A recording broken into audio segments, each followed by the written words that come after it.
Nah, untuk malam nisfu Sya'ban, malam 15 di bulan Sya'ban, ada keistimewaan sendiri. Karena di malam hari itu pernah sampai Nabi Muhammad SAW meninggalkan rumah beliau dan dibuntuti oleh Sayyidatuna Aisyah radhiyallahu ta'ala anha, karena gak biasanya malam-malam Nabi Muhammad SAW itu keluar dari rumah, sehingga istrinya membuntuti, penasaran mau kemana gitu ya, mau kemana. Kemudian dilihat Nabi Muhammad SAW ke makam Baqi, ya, ke pemakaman Baqi, pemakamannya para sahabat, dan berdoa di sana. Setelah itu Nabi Muhammad SAW kembali ke rumah. Sayyidatuna Aisyah radhiyallahu anha karena nggak pengen ketahuan sama Nabi Muhammad SAW, cepet-cepet ya ke rumah duluan, terus sampai rumah tidur selimutan. Nah, di kisah yang panjang di situ sambil tersenyum Nabi menyatakan, apakah tadi bayang-bayang hitam yang aku lihat adalah engkau? Artinya konangan gitu ya.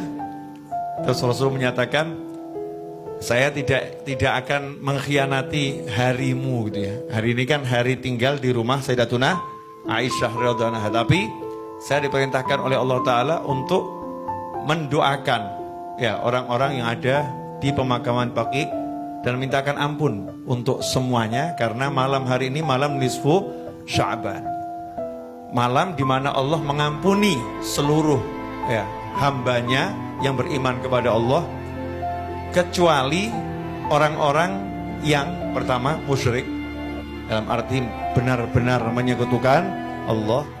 Kemudian yang kedua, orang yang durhaka pada orang tua. Yang ketiga, orang yang memutuskan tali silaturahim. Yang keempat, ya, orang yang saling bermusuhan, musyahin, muslim satu dengan muslim yang lain saling bermusuhan. Ada 14 kelompok manusia secara garis besar yang malam itu tidak mendapatkan ampunan Allah Ta'ala secara gratis. Sementara yang lain walaupun gak minta ampunan, diampuni oleh Allah Subhanahu wa Ta'ala.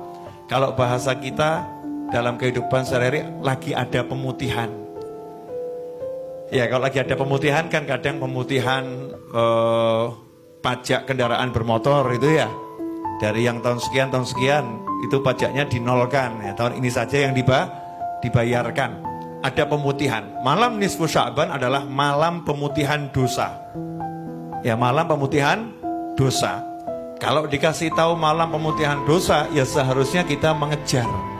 Ya, mengejar malam itu, memperhatikan malam itu, memuliakan malam itu, agar kita tercatat betul-betul sebagai orang yang mendapatkan ampunan ya Allah Subhanahu wa Ta'ala. Karena orang yang pengen sama orang yang gak pengen pasti kan beda ya. Kalau kita pengen ya nanti dikasih sama Allah Subhanahu wa Ta'ala. Siapa sih di antara ibu-ibu yang gak punya dosa? Saya yakin kurang lebih kita sama. Sama-sama punya dosa. Walaupun kita gak boleh menuduh orang lain berdosa. Tapi ya sadarlah, kalau kita ini ya masing-masing punya dosa, perkara dosa kita lebih banyak dari yang lain, ya itu urusan kita dengan Allah Subhanahu wa Ta'ala. Nah, karena kita sadar kita banyak dosa, ya mestinya kita pengen diputihkan dosanya, dihapus, ya dihapus. Nah, besok malam nisfu Sya'ban itu malam penghapusan dosa. Maka jangan disia-siakan.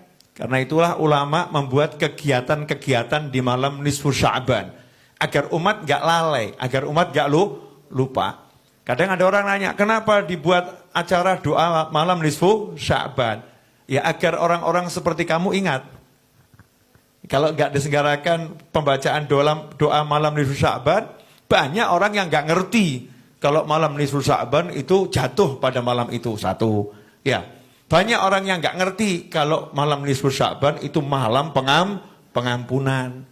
Ya, karena itulah dibuat doa bersama di malam nisfu Sya'ban.